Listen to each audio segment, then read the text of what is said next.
Good afternoon, everybody. We're just going to get started here. I'm absolutely thrilled to welcome you all this afternoon to this very special event as part of the 24th Belfast Film Festival. I am, to their amazement, a fan of the podcast. I have listened to all the episodes and I'm very excited about this one, which is going to be the Christmas special, I'm told. So without waffling on too much, I'm absolutely thrilled to introduce Sam Manning and Brian Henry Martin, who are going to give us a very special afternoon. So, Sam and Brian. What am I saying? You go for it, Brian. Okay, so ladies and gentlemen, thank you all for coming. We are going to be recording this broadcast, which is exciting. So if you want to make noise during this, please do. Noise works really well on podcasts. Just to point out a few things for you here. You have raffle tickets. We also have a model of the Ritz, which has been specially designed and will be revealed at the end. That means you must stay to the end. The doors will be locked, so we're all staying to the end anyway. But anyway, that's coming up later, more of that later. And obviously, we are here to celebrate Ritz Day because 88 years ago today, the Wonder Cinema opened, and Mr. Sam Manning is going to blow out our candles, and we will be passing cake later in the podcast. Sam, off you go. Hooray!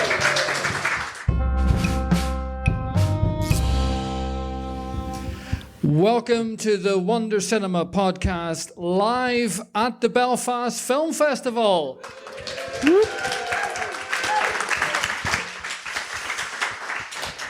I'm your co-host, filmmaker Brian Henry Martin. And I'm Dr. Sam Manning, cinema historian.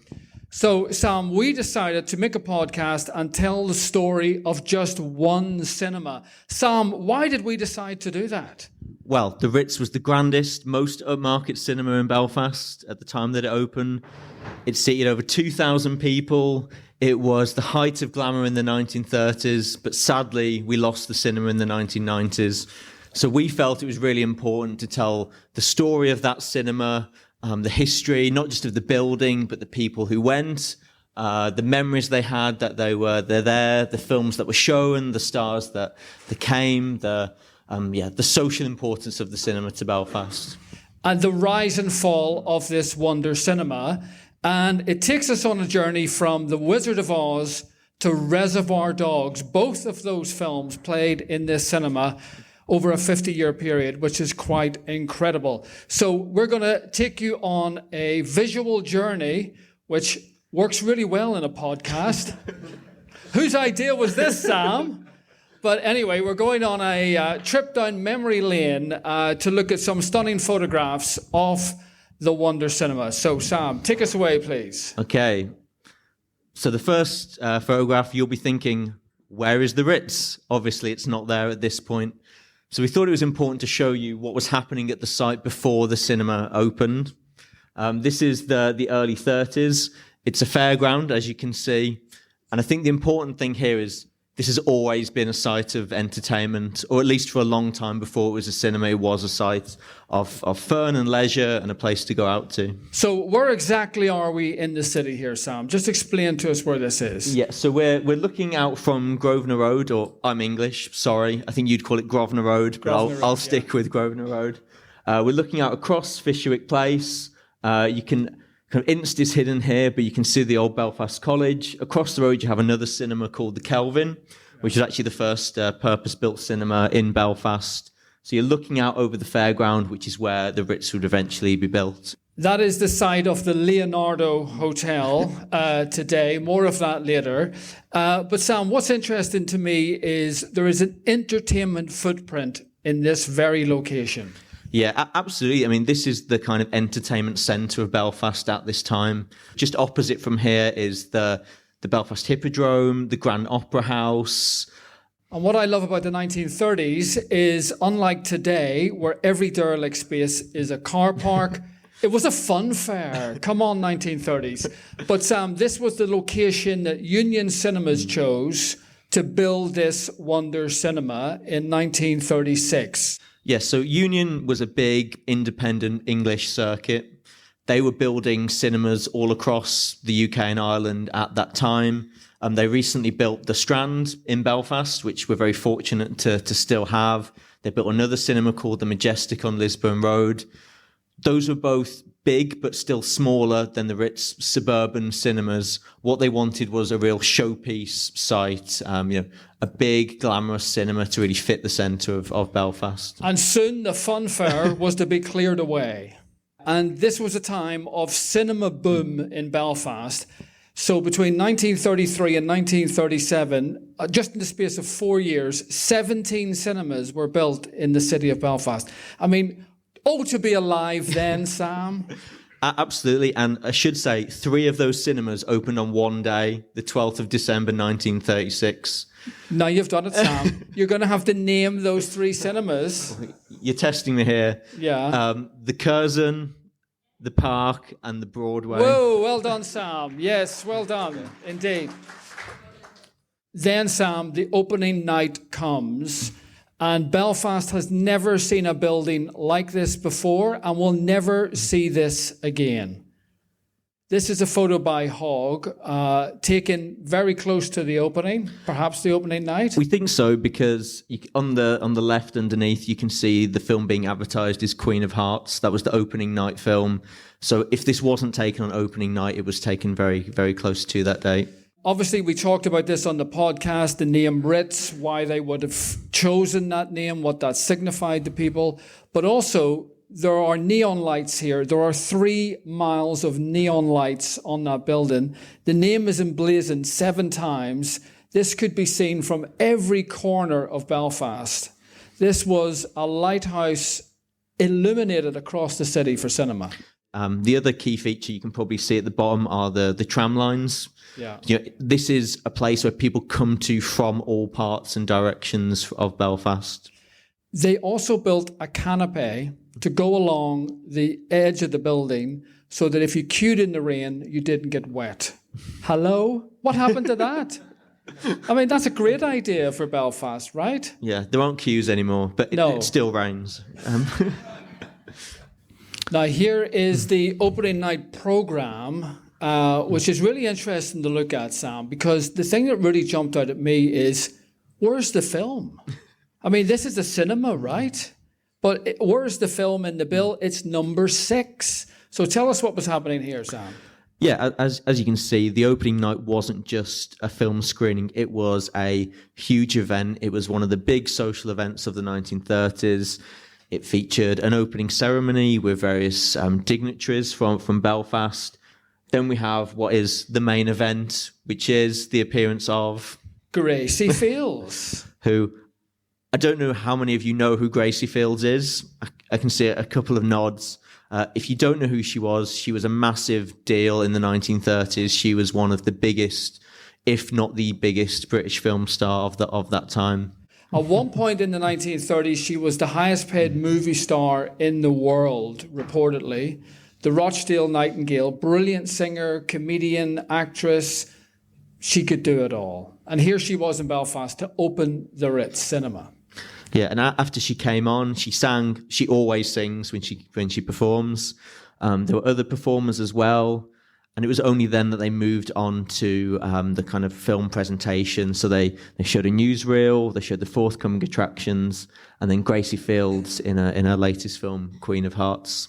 But Sam, this comes back to this idea, and this is what we have to get really clear about this cinema and cinema in the 1930s. And this is the idea of cine variety. It was not just about showing films. Yeah, Union, the chain who operated the cinema, they kind of built cinemas around this concept of cine variety, which is the idea that you don't just have a film, you have other performances on at the same time. So that might be things like stage shows, theatre performances. And the building of the Ritz was pretty much set up as a theatre as well as a cinema.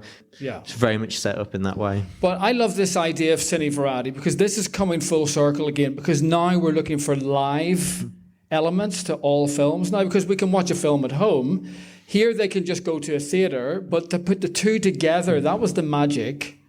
Okay, now Sam, let's take us inside the cinema. Show us what it looks like. Let's walk through the Ritz. Okay, let's go firstly into what was called in the opening brochure, and I think what we referred to in the podcast as the vestibule. Yeah. I'm pretty sure no one ever who went to this cinema ever called it the vestibule. Nobody in Belfast ever said that word.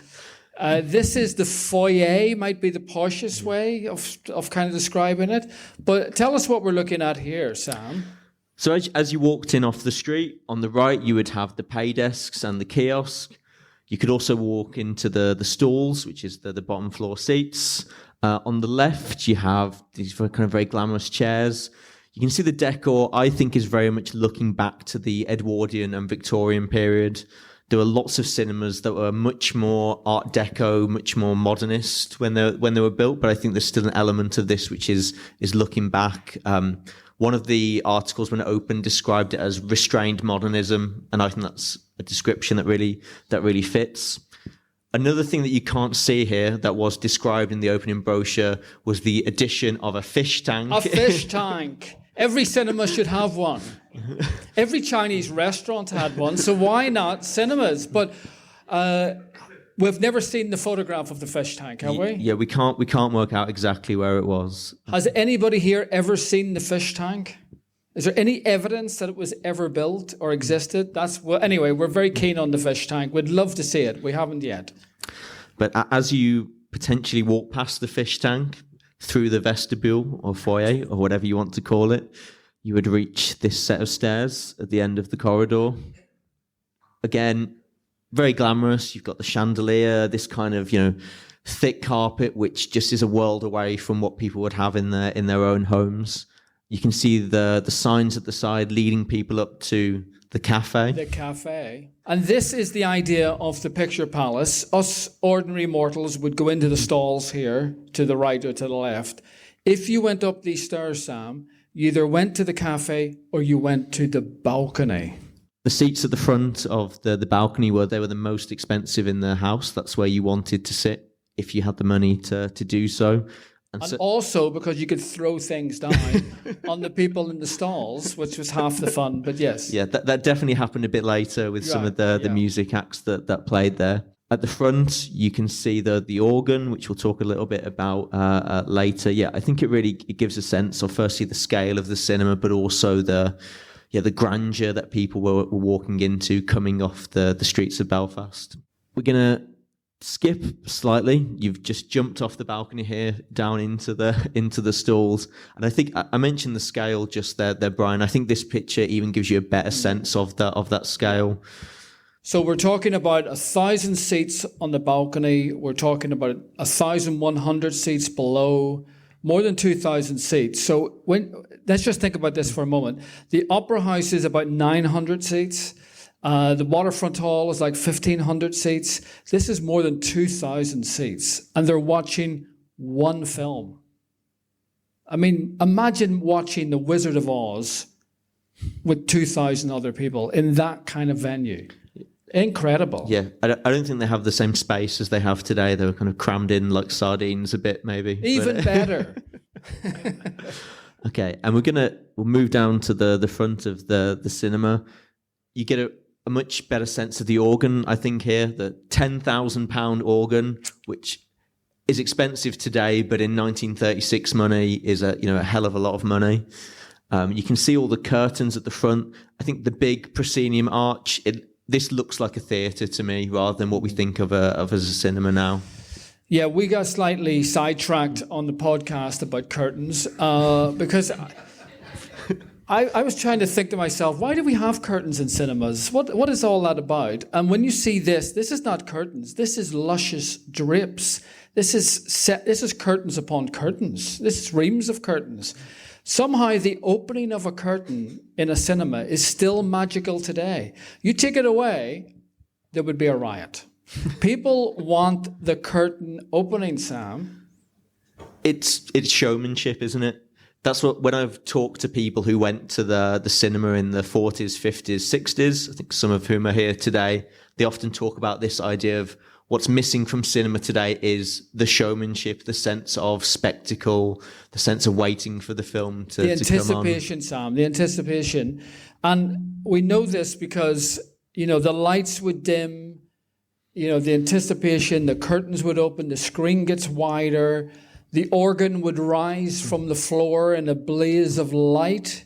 You might just think that organ is just sitting on some kind of a plinth there. But Sam, this thing is built into the foundation of the whole cinema. I mean, it is a massive structure. It's like some kind of alien mothership. I mean, explain how this works. Yeah, so when we say organ, I think what most people think of is this bit, which is the main console. But really, this is just the tip of the iceberg. There's a whole host of other things going on underneath in the basement. Or at least the promotional material said there was up to 1,000 different pipes for the organ. Wow. I'm not sure how true that is, but these were housed in the basement of the cinema. But this was the beginning of electronic music, right? If you say so. Cinema organs. Okay, well, anyway. Now we're going to the main attraction. And Sam, you don't even have to go to the cinema to go to this place. Absolutely. So this, as we mentioned earlier, was the Cinema Cafe. So you walk into the main foyer, you go up a grand set of stairs, and here you see this, rather upmarket cinema cafe. This looks like I'm on board the Titanic. This has got a kind of silver service, white tablecloths. This looks very posh, Sam. It really fits the name Ritz, doesn't it? You can imagine you're almost in the Ritz hotel when you look at this image. But what I like about this is people would go to the cinema, they would eat, and then they would watch a film. You see that? Eat, then watch a film. Not watch the film with their dinner on their lap, which cinemas are encouraging people to do today. Not good, but this was better, Sam, I think, yeah? Yeah. It also, when it first opened, I think it was open till about 10:30. Yeah. Very shortly afterwards, the demand was so great that they opened the cafe up until midnight. Now, this I find remarkable because it opened at 11 in the morning. It was open until midnight. Now, cafes in Belfast, in my experience, Sam, close at 4:30. So how this cafe was open till midnight, to me, is a miracle. I mean, this is incredible. Okay, so the Ritz opens 1936, and in 1937, it celebrates its birthday, Sam. It does, yeah. I'm going to make quite a clumsy segue, because if you're in the cafe, you might want, Brian, a slice of cake to celebrate the first birthday. Is it cake, Sam? Is it cake? And it is cake. It is cake, we believe. We have a different type of model today, not made of cake, unfortunately. But we do have a real cake, which I believe is going to be passed around at some point. Okay, the cake is now going to come out. So while we continue to speak, cake will be passed to everyone in the room here. So please do enjoy the cake while it comes along. Here comes the cake. Look, slices of cake are coming. Woo! Woo! Sam, is that Gracie Field's face on a cake? It is Gracie Field's face on a cake. We weren't able to recreate that today. Okay, and what's happening over here, Sam? There's more cake. There's cake on top of the cinema. There is. This cake is part of a grand tradition of Ritz cinema cakes. There was one for its first birthday, one for its 21st birthday, and now there's one for its 88th birthday, Sam. Yeah, and I should say a big thank you to my wonderful wife, Lauren, for baking today's cake. Yeah, well done, Lauren. Here's the cake. Here it comes. Yay! Look at that. Let them eat cake.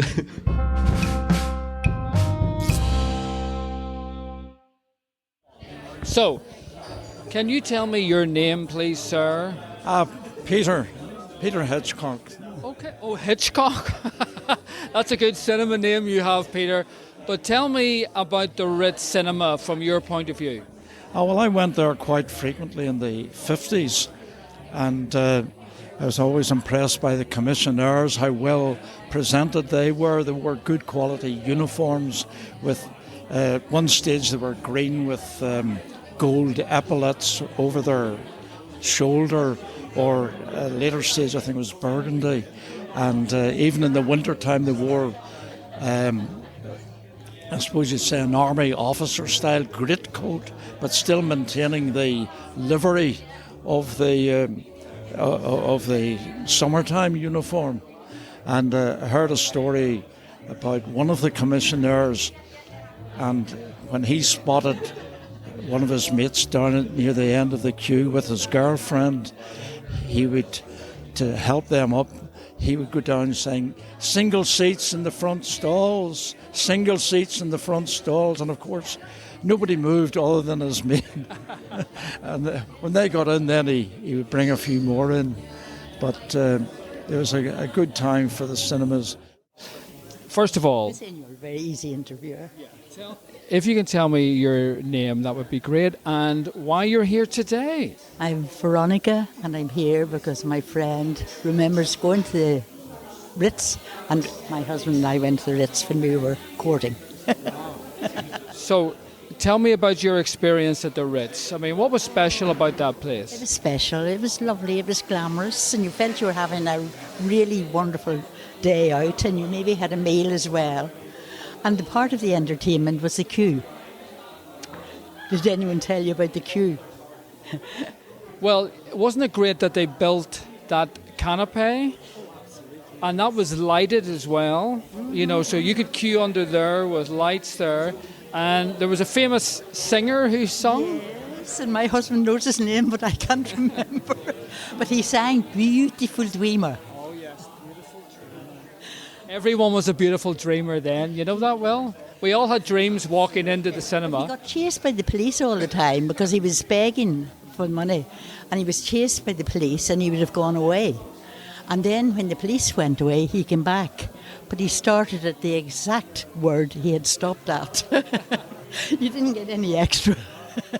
And Peter, you know, I was talking earlier about being in that cinema with 2,000 people, maybe all laughing, all crying at the same thing. I mean, that's quite an incredible experience, isn't it? Well, it's certainly a very big gathering, especially in Belfast terms.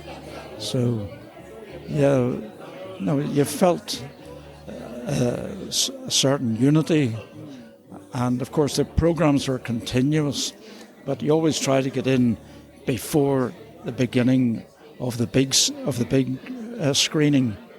So it's nice times. And Peter, how do you feel now? You know, when you go past that location, you know, it's all changed now. The Ritz is gone. What's your kind of feeling about that? Well, a sadness that those times have passed, but you can't stop progress. I mean, As long as it is progress. I'd love to go back, Peter, to when you were at the cinema. well, you can maybe have adverse progress. Tell me now, how do you feel today with all these special places all gone and everything changed? What's your sense of it? It is a shame. It was a lovely, lovely venue, and it was a lovely chance to go for a night in and make a special time. And especially when you were going together, you were able to sit in the dark. The things that went on in the dark. Do you know what I mean? Well, lovely talking to you anyway. Thank you very much. So this is the Ritz in 1952. And we know it's 1952 because we can see the film that's being played at this time. Yes. And what I love about this photograph is that someone has taken a photograph of the trolley bus there, thinking that's the most exciting thing. But it's not. Look what's behind you. Look behind you, trolley bus. Yeah, so we can see about 3/4 of John Wayne's face on the outside of the cinema. If the picture wasn't cropped there, I hope there was a picture of Maureen O'Hara next to John Wayne. This was a golden era here, Sam, we should say, for the cinema. And, you know, what I love about the design of the building again is just the fact that the whole side of the cinema was a massive, giant billboard. And we have seen other images. I mean, obviously we have John Wayne here. I've seen a fantastic image of James Dean for East of Eden, and then Stephen Boyd and Charlton Heston for Ben-Hur. I mean, just incredible to see this. Yeah, I mean, it was obviously in the interests of the cinema to do these big promotional events, these big boards on the side of the cinema to draw people in. And we know it worked because we have the figures for how many people went to see The Quiet Man. So over 5 weeks, 195,000 people went to the Ritz to see The Quiet Man. Right, let's just go through that again. Give me that figure again, Sam. 195,000 people. In 5 weeks? That's incredible. Yeah, that's over 30,000 people each week going to see one film. Wow. That's sensational, isn't it?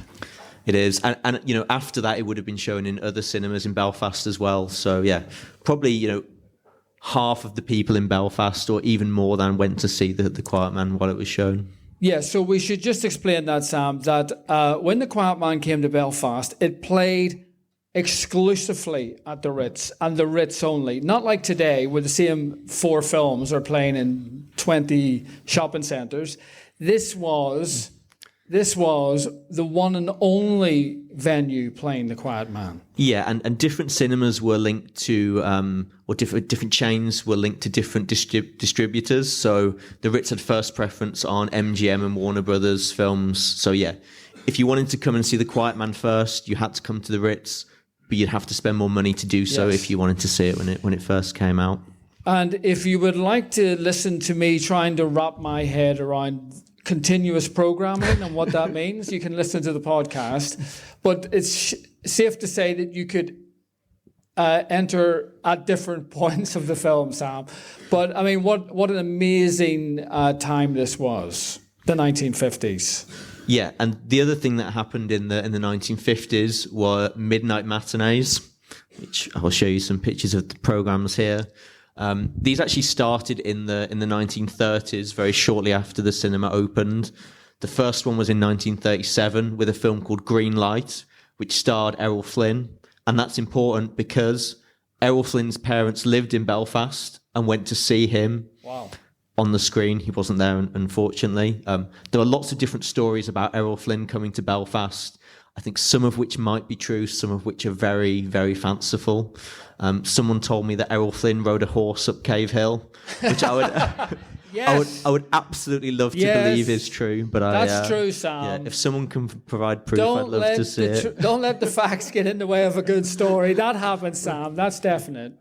But wait a minute, Sam. This whole concept here, again, I had some trouble with. Midnight matinee. Now, we're having a matinee today, Sam. You know why? Because it's during the day, okay? You can't have a midnight matinee. Yeah, well, it didn't even start at midnight. They normally started at 11, but the alliteration was too good not to use it. But the basic premise was a late night performance, showing a film, often a Northern Ireland premiere, featuring different stars who would come over. Lots of very famous British stars especially came over for these performances. But Sam, these were festival events, really, the midnight matinees, right? I mean, this was the Belfast Film Festival before the Belfast Film Festival. Gala events, premieres. Sam, in 1958, the biggest film star in the world. Now, that's a really big claim, isn't it? Let me just... The biggest film star in the world came to the Ritz Cinema. The year before, he had just made An Affair to Remember, a classic romantic drama in New York. After this, he would go on to make North by Northwest with Alfred Hitchcock. Ladies and gentlemen, Cary Grant at the Ritz Cinema in Belfast. Come on. There was a bigger applause for Cary Grant than there was for us. Everybody wanted to be Cary Grant. Even Cary Grant wanted to be Cary Grant. But he's in Belfast for a film called Indiscreet. He was the film's producer. He starred opposite Ingrid Bergman. They had previously played together in Notorious. So this was a really exciting moment, wasn't it? Yeah, absolutely. Look how excited the management of the Ritz are that Cary Grant are here. Show them this next picture. Yeah, and again... Look how excited they are. They're over the moon. At least Cary Grant's smiling. Yes, it's probably the most awkward you've ever seen Cary Grant in your life with the management of the Ritz. But something remarkable happened, Sam, here, and that is an usherette decides to present Cary Grant with a gift. And what do they give him? What do they give him? They must have sat around for weeks and months thinking about this, and they give him a shillelagh. That is a shillelagh, which we all would classify as a lethal weapon. This is a club from the blackthorn tree. This could take heads. But look, again, he looks completely bemused by, what the hell is this? And how's this going to fit in my suitcase? Interestingly, the next day in the newspapers, he boards the plane to London, and under his arm is a shillelagh. Come on, Cary. Yeah, we don't know if it still exists in any form. We hope it does. This is part, obviously, of a promotional event. I'd like to think he just came to Belfast to see what it was like, but this was part of a nationwide tour, going to different cinemas, making these appearances to promote the film. What's he doing here, Sam? He's talking to the press in the Grand Central Hotel, and surprisingly, when I first saw this picture, I thought, is he sitting on the floor? It just amazed me. Like, why would he be sitting on the floor? You would have thought they could find a seat for him. Not only does he sit on the floor, I mean, in this next photograph, I love this. The press then decide, let's all get on the floor. Come on, Cary Grant's on the floor. I mean, things go crazy after this. We can't show you the next photos. But needless to say, Cary Grant was in Belfast. I mean, how exciting was that? I mean, that's an amazing event, right? And he does a Q&A on the stage of the Ritz. Again, would love to have a transcript of that somewhere, Sam. Yeah, I mean, I'd love to meet anyone who was there at the time. I'm sure there's still people who were able to attend that event and see him in action. Moving on further into the 1960s. This, as you can see, is a view looking down Fisherwick Place down into Great Victoria Street. And the one thing you might be able to see is that in the previous pictures we showed you on the side of the cinema, it proudly said Ritz, but now it says ABC. What? The name of the cinema has changed. What's happened there, Sam? So even though it was operated by ABC since 1938, it still retained that Ritz name. But by the 1960s, ABC wanted a more uniform look, I suppose, to their branding. ABC feels more modern of that time than the Ritz, which I think feels a bit more backward looking by the 1960s. What I'm amazed at here is the car parking. Look at the car parking in front of the ABC. That's as many cars as we need. We don't need any more than that. You know, I mean, the biggest transformation in cinemas, as we all know, is that the car now dictates where cinemas are. Cinemas are basically just car parks that show films, but in those days, very little car parking there, Sam. Yeah, and as you can see, the tram lines have gone now. That's no longer the way that people come into the centre of Belfast. Now, things would have changed in the 1960s, but going back to the way Union Cinema built this structure, Sam, it was perfect for live music. It was the best venue in Belfast for live music. Yeah, as we said, it was constructed almost as a theatre. So even though they didn't imagine pop groups and bands playing at that time, when that kind of explosion happened in the late 50s and 60s, it was the perfect place to host people like the Beatles. Beatles Day was actually yesterday. Beatles Day was yesterday? So they played on the 8th of November. 8th of November, 1963. Wow. Did anybody go and see the Beatles in the ABC?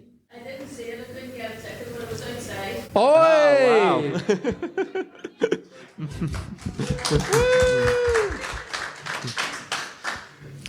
wow. Well, I was quite amazed at this because this photograph, for this reason, there were 14 dressing rooms built into the Ritz Cinema. It had a stage door at the back of the building, and yet the Beatles decide to come through the front. They just walk right into where you were. Did you get to see them at all? No, it's too many people. Too many people. So I'm amazed that they walked right into the crowds. But how exciting was that, eh? Now, this is a famous photograph. Now, I find this extraordinary for this reason. John Lennon is filming. Okay, John Lennon has a cine camera. But also George Harrison, look at that. He's got an iPad. Now, we knew the Beatles were ahead of the game, but for goodness sake, he has an iPad. Look, he's using his thumb. Look, you can see it. And Ringo's going, what's that like? It's obviously a harmonica holder. But, I mean, look, the Beatles are in 31 EE. Okay, look at that, Sam. That's where they sat. Pretty amazing.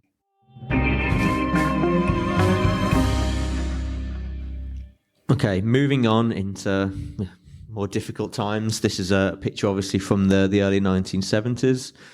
Very difficult time for cinemas. I mean, this was a difficult time for cinemas across Britain and Ireland anyway, because cinema attendances were declining. Young people were doing different things with their time. They were spending their money in different ways. Cinemas were still popular, but just not as popular as they had been. But as you can imagine, things were especially difficult for cinema exhibitors in Belfast at that time. Yes, and we all remember those times if we lived through them. And, you know, cinemas sadly were targeted. Many cinemas were lost during the Troubles. And what was a safe space became suddenly an unsafe space, which was really sad. I mean, there were stories, of course, of cinemas being evacuated for a bomb threat and twice as many people going back in again. So, you know, there were benefits. Yeah. There were benefits, but, you know, not many though, Sam. It was a sad time, you know. Yeah, absolutely. You know, for instance, the cinema across the road, which was the Kelvin, but was then the Classic, was destroyed in a bomb in 1971. The ABC, as it was then, fortunately, was able to remain open throughout the early years of the Troubles, but obviously it did have an impact on attendances. Yeah, and you know, when I was born in the early 70s, and I don't have a memory of going to the cinema, that's because we didn't go to the cinema in the 1970s. And when you think of this area here, you know, the train station was bombed and closed down. The Opera House was closed from 1972 until 1980. You know, and we've kind of forgotten that in a way. And somehow the ABC survived. It was a survivor at this point, Sam. It was holding its own in the middle of a war zone here, really, essentially, as we can see. But, Sam, performers still came back. They did. So probably the biggest performer who came in the 1970s was this man. The Big Yin. Come on, Billy. So Billy Connolly played the Ritz in 1975, and this was filmed, Sam. Yeah, this was filmed for a film called Big Banana Feet, which is a record of his Irish tour. So we see him go to Dublin, we then see him come to Belfast, and surprisingly, how does he get from Dublin to Belfast, Brian? He flies. I mean, I find that remarkable. But you realise the train was unsafe, the roads were unsafe at that time, and Billy takes a plane. I mean, very few people have done that. And we were really struck by this film because you get a real sense of the backstage area of the cinema. Yeah, it's very Spinal Tap-esque, isn't it? You see people weaving their way through lots of different corridors, being unable to find their way onto the stage.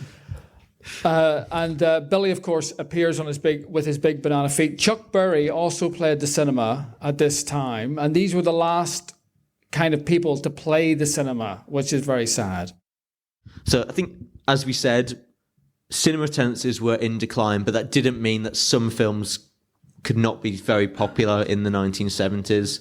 And it's really surprising to me the kind of films that were packing people in during this period. So it was The Exorcist, The Godfather, Jaws.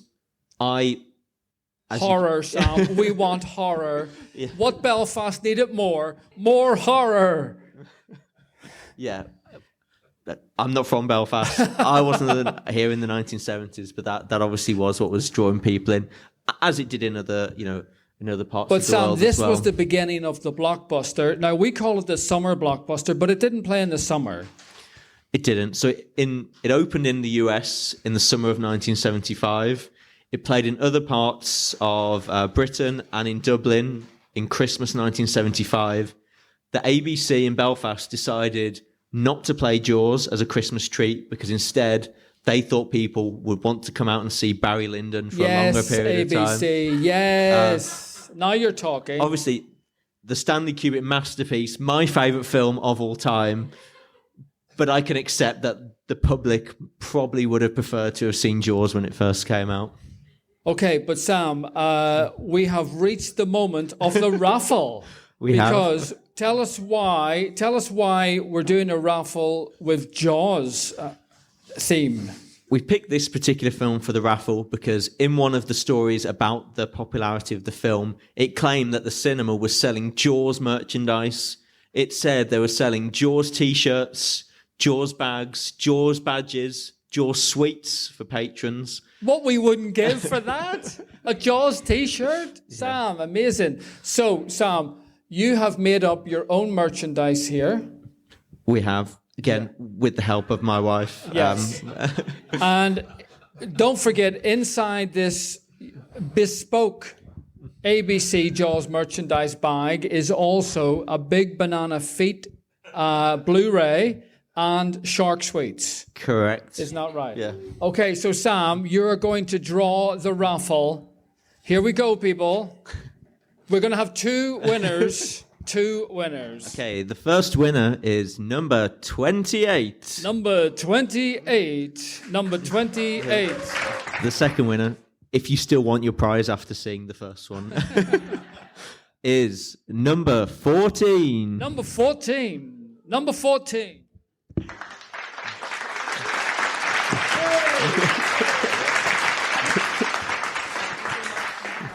Indeed. It's the perfect Christmas gift to give to someone else if you do want to get rid of it. Exactly. Okay, Sam. So, sadly, in September 1977, on the verge of a new hope. Now, what I mean by that is we see the blockbuster here, but what was coming to the ABC was Star Wars. Star Wars was coming. It had already smashed every box office record in the US, and Star Wars was going to come. Not only that, but it was reported in the press that old Blue Eyes himself, Frank Sinatra, was considering playing the cinema. Now just imagine 1978, Star Wars, Sinatra. Doesn't get any bigger than that. It didn't happen. Because sadly, this happened, Sam. Yeah, I would caveat that by saying I don't think Frank Sinatra would ever have appeared at the ABC, but I love your optimism, Brian. Frank Sinatra not only would have appeared at the ABC, he would have rode a horse up Cave Hill, Sam. We can only imagine. Unfortunately, it's a much sadder tale because on one night in September 1977, there were a series of firebombs planted in cinemas in Belfast at the ABC, also the New Vic, which is just across the road, and also the Curzon on Ormo Road. Now, Sam, this doesn't look so bad, but what we do know is it happened in the middle of the night, so thankfully no patrons were injured in this, but 150 firefighters fought this blaze, and the incendiary device was supposed to be the size of a cigarette packet, so it couldn't have been kind of prevented. But Sam, this doesn't look so bad from the outside. Well, on the inside, it looks a lot worse. You can see the balcony on the left. Almost all the seats are pretty much destroyed. Another picture of the roof, which is completely caved in. So the New Vic and the Curzon opened very shortly afterwards. The damage was very limited. In fact, Star Wars played at the Curzon because it wasn't able to be shown here. But this was something that couldn't just be very easily fixed over a few nights or even weeks. Did anybody see Star Wars at the Curzon? Yes, you see. We should have been watching it at the ABC. And Sam, what I think about is the seats that the Beatles sat in, 38EE, has now been destroyed. So, Sam, that's the end. Thanks very much. Cinema's destroyed. We're all done here, right? Not quite, Brian. What? Like a phoenix from the flames, Come on. the cinema re-emerges in the 1980s. Well, in 1980, I would say I shouldn't have used the phrase "phoenix from the flames" because it's anything but a phoenix, really, is it, Brian? Yeah, so after 3 years, this, what I would describe as a Soviet carpet factory, reopened. Everything that we loved about the original building is gone, isn't it? Mostly, yes. On the exterior, but also the interior, because now the building has been split into 4 different screens. Originally, it's one big auditorium, but now it's subdivided. So there are 4 different cinemas you can go to within the building. The neon is gone, the cafe is gone. But Sam, let's be optimistic. We have cinema, okay? And the cinema reopens. You have the New Vic next to it, which closed in the late 80s, early 90s, that turned into a bingo hall with this. The ABC survived on for a little while longer. In the later 80s, it became known as the Canon, which was a slightly dodgy Israeli film production company, to put it mildly, that then branched out into cinema exhibition. But, great films were shown in the cinema at this time. It reopened with Apocalypse Now. I mean, I certainly went to see Back to the Future there. I mean, there were great moments for the cinema during this era that many of us do remember. But yet, Sam, it's always threatened with closure throughout this whole period. Change is coming and closure is coming. Yeah, the writing was on the wall. By the early 90s, these new multiplex cinemas are coming in Belfast, so at Yorkgate, at the Kennedy Centre. Yeah, these old cavernous buildings are a bit of a thing of the past by this point.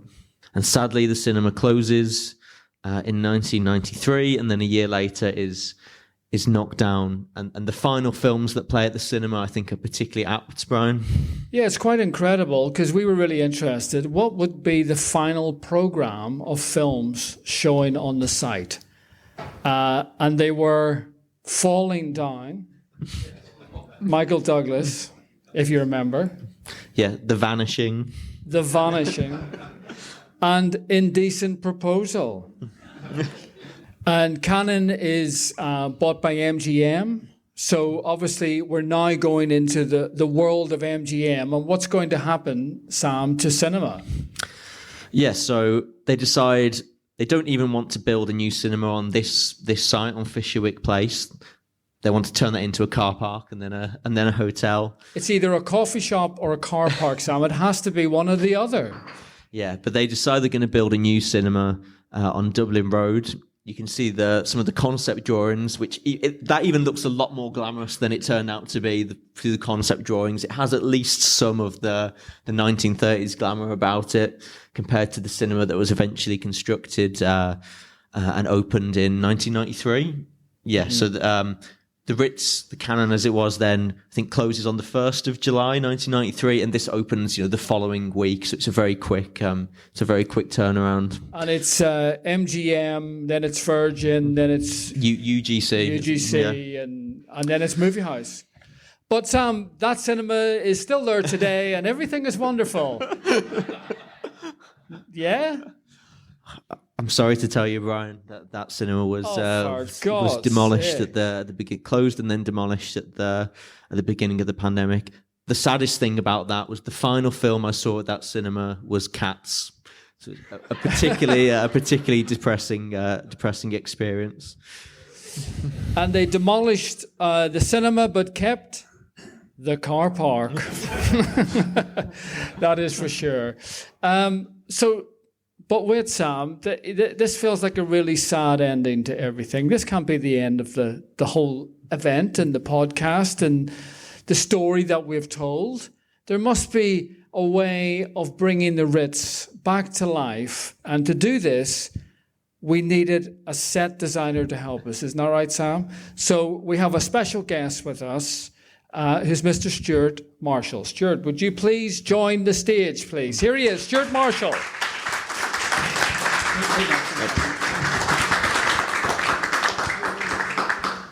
So, Stuart, tell us, first of all, your background, what your expertise is, please. Well, my background is as a set designer. I do lots of shows at the Lyric Theatre and different theatres around the country.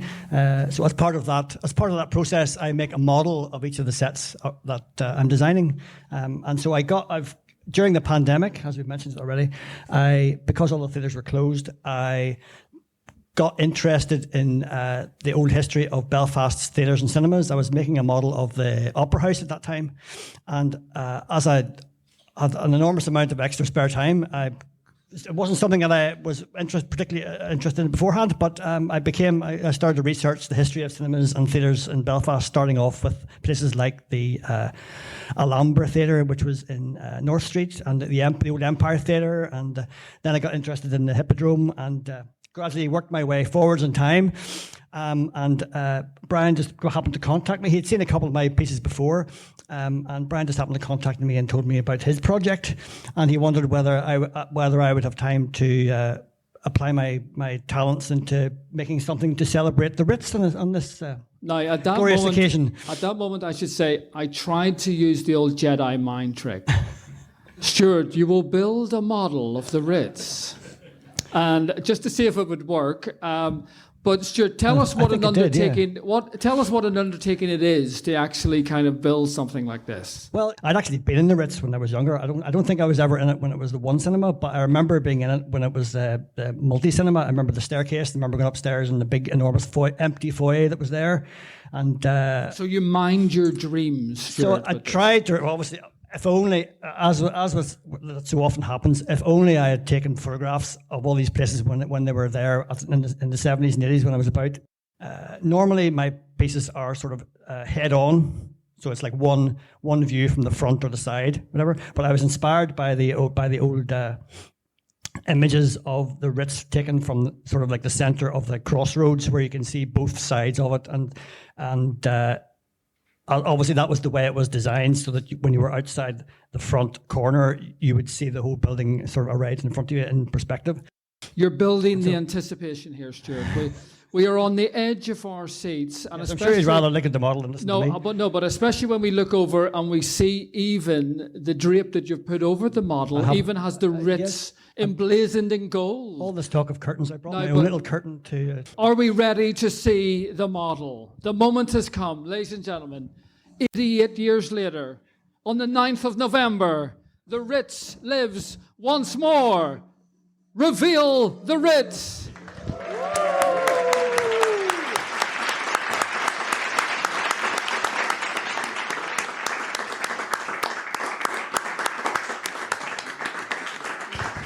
Wonderful, absolutely wonderful. Well, thank you, Stuart. Everyone can come and have a look, take some photos, do all of that. Now, we do have a roving microphone here. Thank you, Brian. Well, my memories of the Ritz, in 1968, there was a competition in the Sunday News, and it was to win a year's subscription, free tickets to the Ritz/ABC. Ooh. So that was 52 weeks of the year. Sounded a good idea. So there was 6 scenes from different films, and you had to name the 6 different films. So I said, now, how can I get this down to the Sunday News as quickly as possible, working on the assumption the first letter that's there, they'll open it up. Oh, you're the winner, and thanks very much. So my friend Noel Simpson and I, we got the bus, we lived in Dunmurry, got down to the Sunday News office, posted it through the door. The next day, I got a phone call to say, hello, is that Jim McGill? I said, it is. You've won the tickets. I says, well, that's great. Now, that in itself seemed a good idea. However, not a lot of people will know this, but in mid-1969, the sort of films showing then, whether it was, I remember Bullet, True Grit, things like that, but the ABC, in their wisdom, decided for 3 months they would have a limited engagement of Gone with the Wind. So, for 12 weeks, there was no ifs or buts or maybes. You had to go to see Gone with the Wind. Now, but prior to that, every week before that, the Gone with the Wind trailer come on. So I'd heard the trailer so often, I could remember the trailer, and the trailer went something like, I'll do it in his voice, now in the splendour of 70mm Vice Division, the most beloved, the most acclaimed motion picture of all time, Gone with the Wind. Clark Gable as Rhett Butler, Vivian Lee as Scarlett O'Hara, Leslie Hard as Ashley Wilkes, and Olivia de Havilland as Melanie Hamilton. So, there's only so many weeks you can do that. So I said, how am I going to get rid of these tickets for 3 months? So all my friends, I said, who are you taking out this week? Do you want a couple of tickets? Yeah, so I sold the tickets. So you actually went down to the ABC every week. They gave you the tickets, and then I moved them on somewhere else. And that's the story of the ABC. Thank you.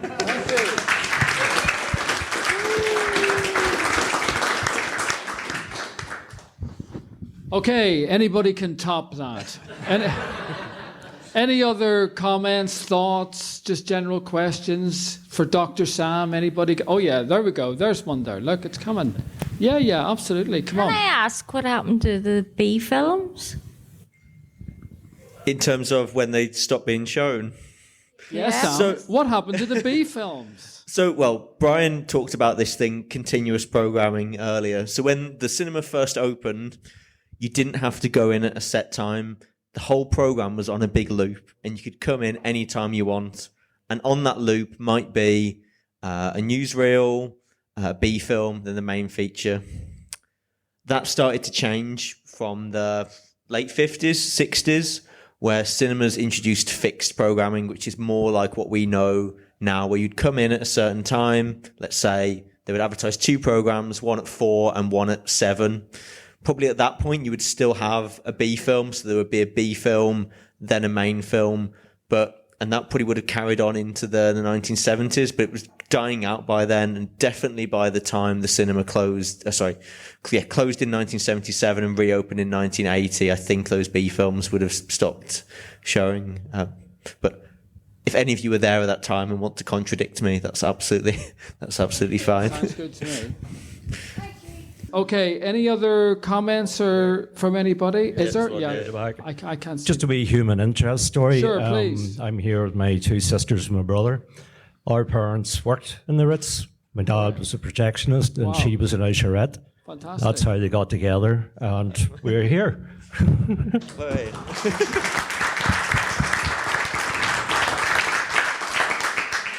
Did your dad say that it was the biggest projection box in Europe? He worked there, the Curzon and the Crumlin as well, and that was the one he always talked about. Yeah, so there we go. Fantastic. Well, that's brilliant. Well, thank you for coming. It's brilliant to have that story. Okay, so listen, ladies and gentlemen, that's the end of our event. Thank you all very much for coming. Please take some photographs with the model and let that fly on social media with the name Stuart Marshall beside it, set designer. But listen, this is the final day of the Belfast Film Festival, and we couldn't let the 9th of November go by without celebrating this glorious cinema. So thank you all for coming to Belfast Film Festival. Thank you to my co-host, Mr. Sam Manning. Thank you to my co-host, Brian Henry Martin. Thank you. Thank you to Stuart Marshall and his amazing model. And thank you, Belfast Film Festival. The Wonder Cinema is now Closed.